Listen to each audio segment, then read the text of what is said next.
First, prepare your jacket and your helmet. And then, get on your motorcycle.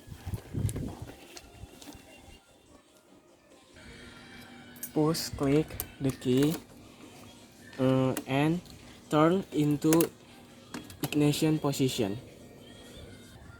Next, check the gas supply.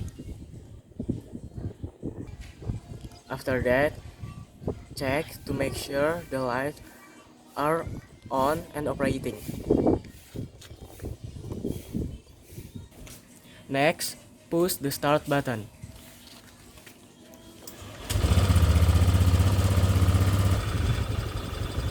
Next, let the engine warm to work properly.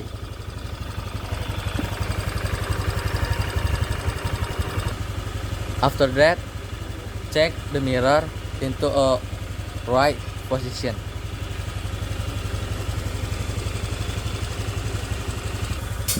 Now put on your helmet.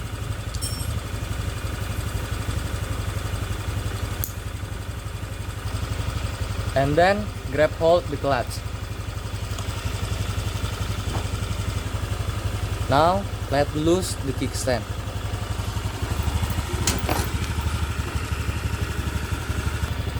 Finally, start riding your motorcycle.